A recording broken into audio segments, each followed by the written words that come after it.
foi mais difícil de concretizar? Porque é um livro cheio de referências. Sim.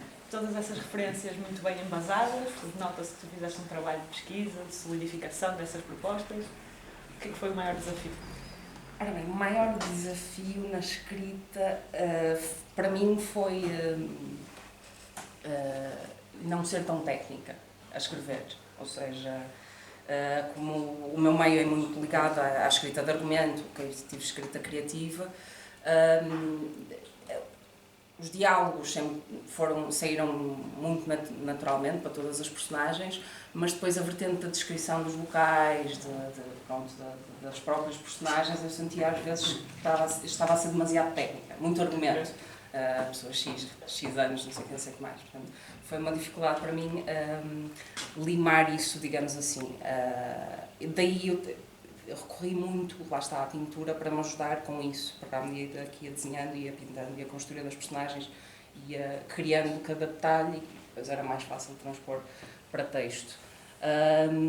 Mas o meu processo é muito all over the place, na medida em que eu preciso...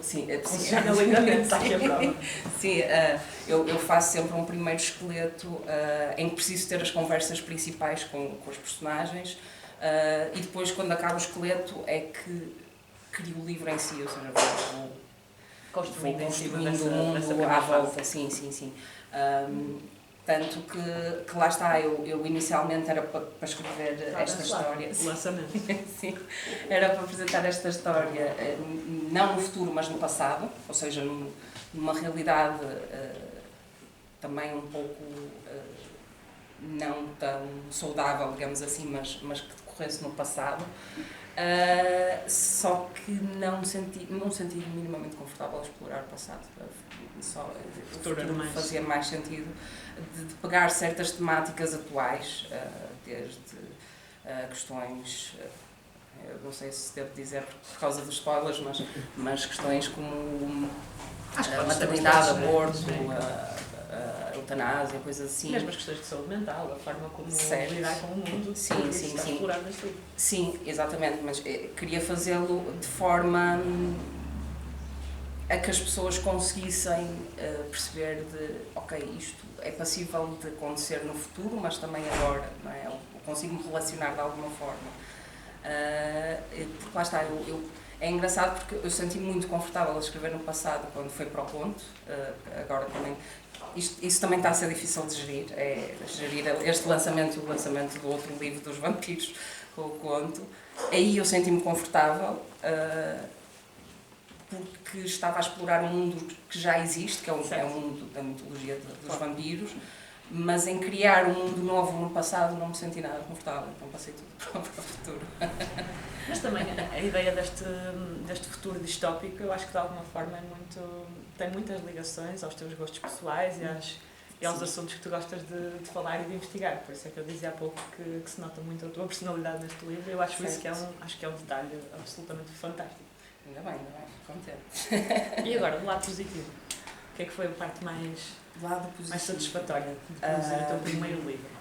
É muito engraçado ver a interação das pessoas, como é que as pessoas interpretam aquilo que tu escreveste. É muito engraçado ver aquilo que as toca especificamente, porque isso acaba por dizer também muito das pessoas em si, que parte do livro é que toca mais, ou aquela que não estão gostam a ouvir os tanto. convidados. No fim vamos querer saber as vossas opiniões, é importante para a autora.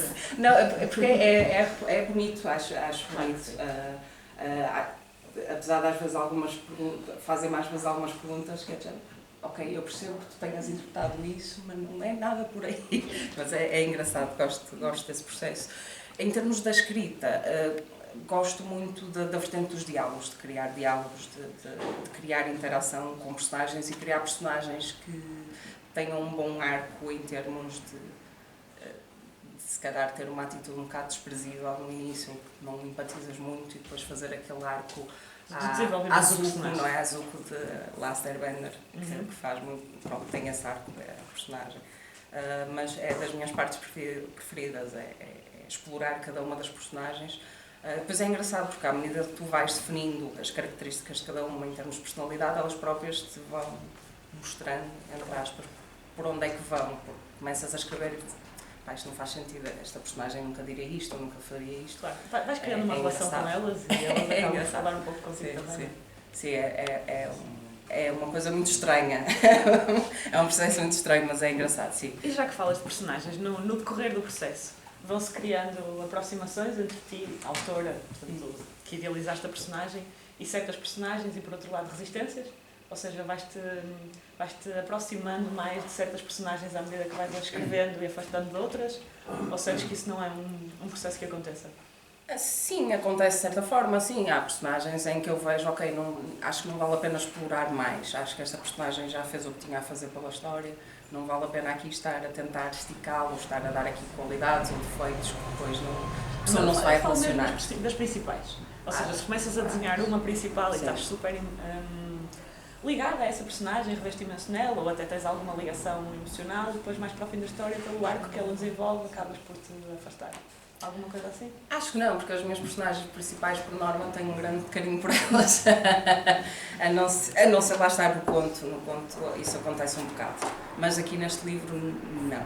Pelo menos neste volume não acontece isso. Ou seja, à medida que vai avançando na história, vais conhecendo cada vez melhor as personagens e aquelas que te parecem às vezes no início um pouco mais intragáveis, começas a criar um bocado mais de empatia, porque começas a perceber, ok, isto vem dali, aquilo vem dali. Claro. Se falares assim com esta personagem, ela vai ter esta reação, já não vai ter uma reação tão explosiva ou tão intragável. Apesar de ser um processo literário, ele acaba por ter relações diretas com o mundo real. Sim. Aliás, acho que se não o fizeres, as pessoas perdem o interesse. Ou seja, se for completamente a fantasia tem de ter sempre uma base real, porque se for totalmente fantasiada, as pessoas não se conseguem relacionar todo, começam a rejeitar a história. Claro, faz sentido.